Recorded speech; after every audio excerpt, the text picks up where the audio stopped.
मेघना, कितनी देर लगा रही हो? बाजार जाने में देर हो रही है। आई बस 5 मिनट में। तुम्हारे 5 मिनट कभी आधे घंटे से कम हुए हैं? सोमांश, सचमुच 5 मिनट? और मेघना सचमुच 5 मिनट में तैयार होकर आ गई। तुमने लिस्ट बना ली ना कि बाजार से क्या क्या लेना है? सोमांश, क्या लिस्ट बनाना, अब घर में बच्चे होते तब तो त्योहार का मजा ही अलग होता, लेकिन भगवान ने शायद हमारे नसीब में वो खुशी लिखी ही नहीं। मेघना की आंखें भीग गई और फिर अगले ही पल वो बोली, वैसे हम लोग खरीदारी के बाद कहाँ चल रहे हैं? वो तो बस सीक्रेट ही है। प्लीज सोमांश, बताओ ना। मेघना, सीक्रेट बताया थोड़े ही जाता है, अगर बता दिया तो वो सीक्रेट थोड़ी ना रह गया। सोमांश और मेघना की शादी को 7 साल हो चुके थे, लेकिन अभी तक मेघना की गोद में कोई भी फूल नहीं खिला था। डॉक्टर्स ने भी सब कुछ नॉर्मल बताया, लेकिन मेघना बहुत मायूस रहती, तो सोमांश ने अनाथालय में बच्चा गोद लेने के लिए अर्जी भी डाल दी थी, लेकिन उन्होंने भी समय लगने की बात कही। अब तो बस इंतजार के अलावा वे लोग कुछ कर भी नहीं सकते थे। आज तो सोमांश खूब ढेर सारा सामान खरीद रहे थे।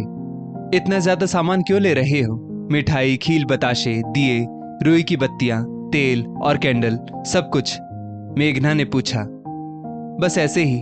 और सोमांश सामान गाड़ी में रखने के बाद एक अनजान सड़क की ओर चल दिया। ये कहाँ जा रहे हैं हम लोग? अरे बाबा, थोड़ी देर शांत तो बैठो। वो तो मिसेस मल्होत्रा की गाड़ी लग रही है।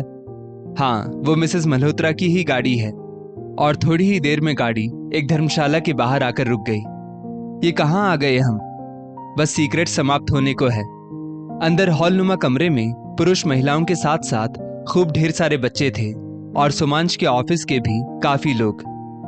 मेघना, ये वो सारे लोग हैं जिन्होंने इस कोरोना काल में अपना बहुत कुछ खो दिया।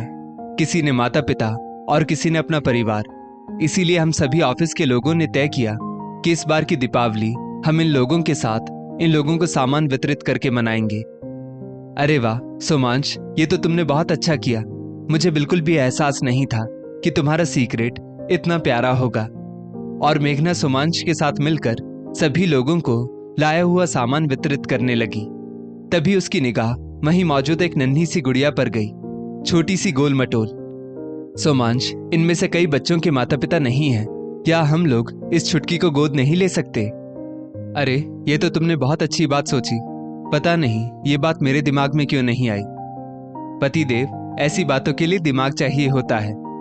अच्छा, अभी बताता हूँ। हाँ, बताना बाद में, पहले चलो बाबूजी से बात करते हैं। क्योंकि मां बनने की सोच से ही मेघना का दिल पुलकित हुए जा रहा था और वो दोनों उस धर्मशाला के मालिक के पास बात करने के लिए चले गए। बाबूजी, क्या इन बच्चों को गोद लिया जा सकता है? जरूर, ये तो बहुत ही नेक काम होगा, क्योंकि हम लोगों को तो खुद ही नहीं पता कि इनमें से कई बच्चों के माता पिता कौन थे और ये लोग कहाँ रहते थे। मैं तो भगवान से यही प्रार्थना करता हूँ कि भगवान करे इन सभी बच्चों को माता पिता का प्यार मिल जाए और सभी बच्चों के जीवन में एक बार फिर से माता पिता का आगाज हो जाए।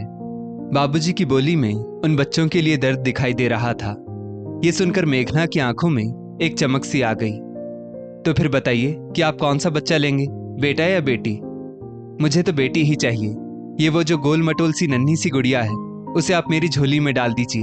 आपके आशीर्वाद से ये दिवाली मेरी बहुत ही खूबसूरत दिवाली बन जाएगी। मेघना की निगाहें उस बच्ची के चेहरे पर से हट ही नहीं रही थी। बेटा, यहाँ आओ, देखो तुम्हारे मम्मी पापा आए हैं। बाबूजी ने उसे पास बुलाकर कहा। आप सचमुच मेरे मम्मी पापा हैं? हाँ बेटा, हम सचमुच तुम्हारे मम्मी पापा हैं। अब आप लोग मुझे छोड़कर तो कहीं नहीं जाओगे, क्योंकि बाबूजी ने यही बताया था कि आप लोग हमें छोड़कर भगवान के घर चले गए थे। गुड़िया तुतलाती हुई बोली, नहीं मेरे बच्चे, हम अब तुमको छोड़कर कहीं नहीं जाएंगे और अपने साथ ही ले चलेंगे। और मेघना ने उसको जल्दी से गोद में उठा लिया। गुड़िया को गोद में लेते ही मेघना के सीने में एक हलचल सी हुई और आज उसकी तड़पती हुई ममता को जैसे ठंडक सी मिल गई थी। सोमांश, तुम्हारे सीक्रेट ने मेरे जीवन में तो ममता का आगाज कर दिया। सचमुच बहुत ही प्यारा था तुम्हारा सीक्रेट। आज मेघना के जीवन की ये दिवाली माँ की ममता के आगाज के साथ साथ नन्ही सी गुड़िया के जीवन में भी दीपावली का उजाला और मम्मी पापा का आगाज लेकर आई थी। दोस्तों, इस स्टोरी को लेकर आपकी क्या राय है? नीचे कमेंट करके जरूर बताइएगा। और ऐसी ही और भी बेहतरीन वीडियोस के लिए हमारा पेज जरूर फॉलो करें। धन्यवाद।